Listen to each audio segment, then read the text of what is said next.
Hello বন্ধুরা, আজকের এই অসাধারণ গল্পে তোমাদের স্বাগত। আমার নাম রশনী, আমার বয়স 23 বছর।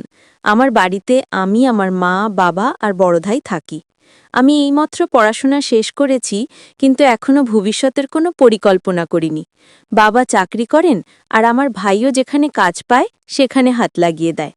আমাদের সবার জীবন ভালোই চলেছিল, আমরা খুব খুশিতে ছিলাম। কিন্তু এরপর আমার সঙ্গে এমন কিছু ঘটতে চলেছিল যা আমি স্বপ্নেও ভাবিনি। একদিন বাবার আমেরিকায় ট্রান্সফার হয়ে গেল। বলে রাখা ভালো, আমরা দেশের বাইরে থাকি, তো বাবা ট্রান্সফারের জন্য আমাদের বাড়ি ছেড়ে চলে যেতে হলো। এখন আমরা আমেরিকায় একটা ভাড়া বাড়িতে থাকতে শুরু করলাম। আমি ভাবলাম এবার আমিও চাকরি করব আর বাড়ির লোকদের আর্থিক সাহায্য করব। চাকরির খোঁজে এদিক ওদিক ঘুরলাম, কিন্তু কোথাও কিছু জুটল না। হতাশ হয়ে বাড়ি ফিরে এলাম। বাড়ির লোকেরা আমাকে বোঝালো, কিছু হয় না, কোথাও না কোথাও চাকরি জুটে যাবে। একদিন গ্রাম থেকে ফোন এলো, আমার চাচার শরীর খুব খারাপ। এটা শুনে বাবা আর মা তড়িঘড়ি গ্রামের উদ্দেশ্যে রওনা দিল। বাড়িতে শুধু আমি আর ভাই রয়ে গেলাম। গ্রামে পৌঁছাতে তাদের আরও 2 দিন লেগে গেল। গ্রামে পৌঁছে ভাই ফোন করে জানালো তাদের কমপক্ষে 20 দিন লাগবে। আমাকে বলল, তুই তোর ভাইয়ের খেয়াল রাখিস। আসলে আমার ভাই প্রতিদিন রাতে ঘুমোতে যাওয়ার আগে মদ খান। মদ খেয়ে তিনি এমন অবস্থায় চলে যান যে কিচ্ছু বোঝেন না। মাঝে মধ্যে তো তার প্যান্টও খুলে যায়, তাই তার দেখাশোনা করতে হয়। একদিন আমার ভাই কাজ থেকে ফিরে বললেন, কাল আমার এক পুরনো বন্ধু আসবে।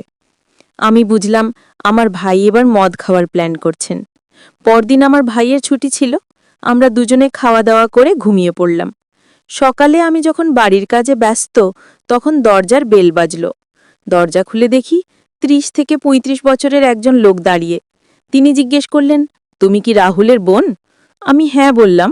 তারপর জিজ্ঞেস করলাম, আপনি কে? তিনি বললেন, আমি তোমার ভাইয়ের বন্ধু। আমি বুঝলাম এই সেই লোক যার কথা আমার ভাই কাল বলেছিলেন। আমি তাকে নমস্কার করলাম। তারপর লক্ষ্য করলাম তিনি আমাকে একটু অন্যভাবে দেখছেন, বারবার আমার বুকের দিকে তাকাচ্ছেন। আমি ভাবলাম হয়তো এমনিই দেখছেন, তাই গায়ে লাগালাম না। ঠিক তখনই ভাই এসে পড়লেন, বললেন স্বাগত। দুজনে জড়িয়ে ধরলেন। তাঁদের দেখে আমারও ভালো লাগলো। ভাই আমাকে বললেন, যা চা বানিয়ে আন। আমি চা বানাতে চলে গেলাম। ওরা দুজনে গল্প শুরু করলেন। চা বানিয়ে আনলাম, দেখি দুজনে হাসি ঠাট্টা করছেন। আমি আগে ভাইকে চা দিলাম, তারপর তার বন্ধুকে চা দিতে ঝুঁকতেই লক্ষ্য করলাম তিনি আবার আমার বুকের দিকে তাকাচ্ছেন। তারপর আমাকে দেখে বললেন, রাহুল, তোমার বোন তো অনেক বড় হয়ে গেছে, ওর বয়স কত হলো? ভাই বললেন, এখন ওর বয়স 23 বছর। তার বন্ধু বললেন, তাড়াতাড়ি ওর বিয়ে দিয়ে দাও। এসব শুনে আমি মুচকি হেসে আমার ঘরে চলে গেলাম। সারাদিন বাবা আর তার বন্ধু গল্প করলেন। সন্ধ্যা হতেই আমি বুঝলাম আজ এরা পার্টি করবে। ভাই আমাকে বললেন, পেঁয়াজ আর নোনতা কেটে একটা প্লেটে করে আন। দেখলাম ভাই মদের বোতল বার করেছেন। দুজনে টেবিলে বসে খেতে শুরু করলেন। আমার ভয় হচ্ছিল আমার ভাই যেন বেশি না খান। ধীরে ধীরে পুরো বোতল শেষ করে ফেললেন। দুজনেই নেশায় টাল হয়ে গেলেন, কিচ্ছু বুঝতে পারছিলেন না। আমি বারবার বললাম, খেয়ে নাও, কিন্তু উনারা খেলেন না।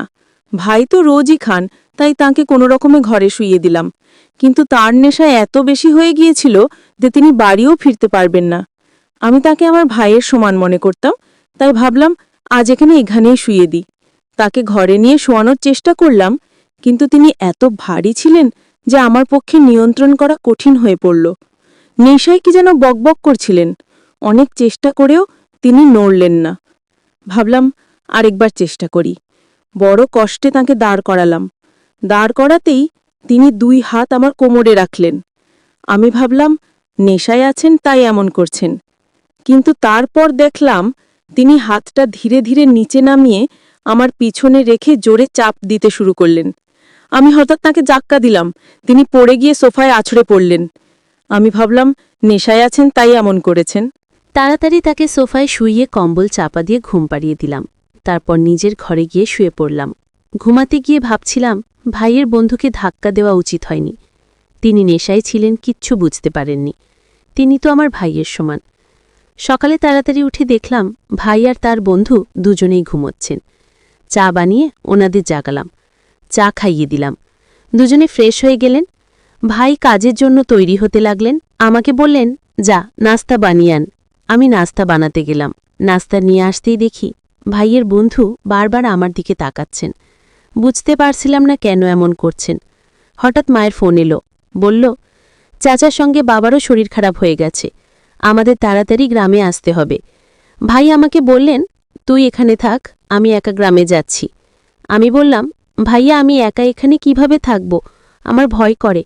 ভাইয়া বললেন, আমার এই বন্ধু ছুটিতে এসেছে, ওরও একটা ঘর ভাড়া লাগবে, আমি গ্রাম থেকে ফিরে আসা পর্যন্ত ও এখানে থাকবে।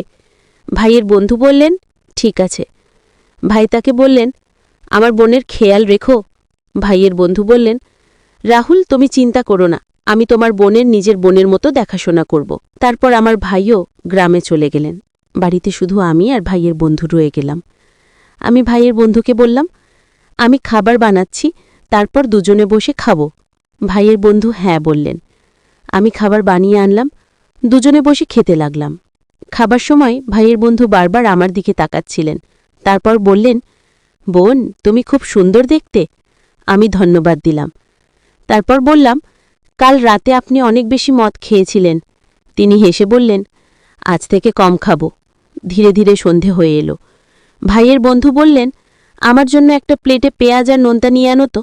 আমি বুঝলাম আবার মদ খাবেন। ভাইয়ের মতো ওরও রোজ রাতে মদ খাওয়ার অভ্যেস হয়ে গেছে। আমি নোনতা আর পেঁয়াজ এনে দিলাম। জিজ্ঞেস করলাম, মদে এমন কি আছে যে রোজ খান, এটা খেলে কি মজা লাগে?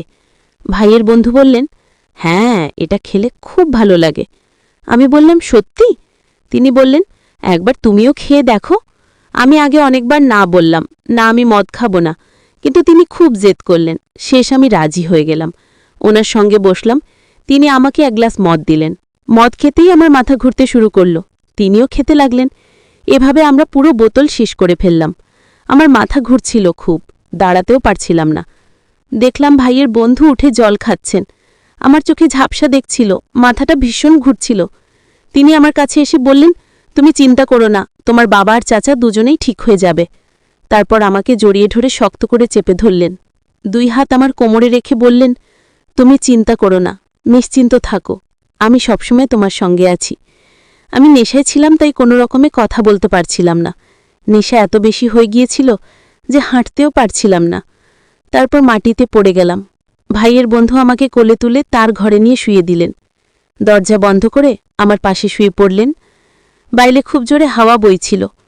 আমার কিচ্ছু মনে নেই, আমার অবস্থা খুব খারাপ ছিল। ভাইয়ের বন্ধু একটা কম্বল নিয়ে আমার গায়ে দিলেন। তারপর নিজেও কম্বলের নিচে ঢুকে পড়লেন। আমরা দুজনে বিছানায় শুয়ে কম্বল মুড়ি দিয়ে ঘুমোচ্ছিলাম। ভাইয়ের বন্ধুর খুব ঠান্ডা লাগছিল, তাই তিনি আমাকে শক্ত করে জড়িয়ে ধরলেন। আমার অবস্থা আরও খারাপ হয়ে যাচ্ছিল। নেশায় আমার কিচ্ছু জ্ঞান ছিল না। তারপর কখন ঘুমিয়ে পড়লাম জানি না। সকালে উঠে দেখি আমার হাত পা খুব ব্যথা করছে। তারপর দেখলাম ভাইয়ের বন্ধু আমার পাশে ঘুমোচ্ছেন। তিনি পুরোপুরি কাপড় খুলে শুয়ে আছেন। আমি ভয় পেয়ে গেলাম। তারপর দেখলাম আমারও অর্ধেক কাপড় খোলা।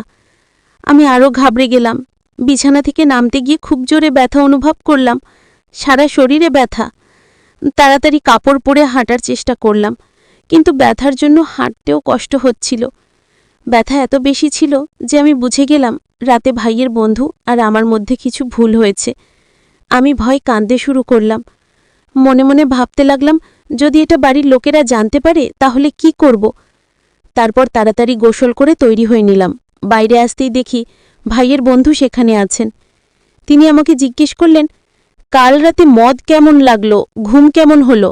আমি বললাম, মদ খেয়ে আমি খুব বড় ভুল করেছি।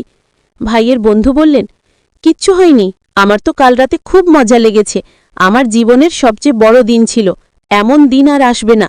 সত্যি আমার খুব ভালো লেগেছে। আমি সব বুঝে গেলাম। আমি আমার ঘরে চলে গেলাম। ভাইয়ের বন্ধুও তার বাড়ি চলে গেলেন। আমি বসে বসে ভাবছিলাম, আমার মদ খাওয়া উচিত হয়নি। তারপর ভাবলাম, যা হয়ে গেছে তা হয়ে গেছে, আজ থেকে আর কখনো এমন ভুল করব না। তো বন্ধুরা, এই গল্পটা তোমাদের কেমন লাগলো কমেন্টে জানিও। এমন ভিডিও দেখতে আমাদের চ্যানেলে সাবস্ক্রাইব করো।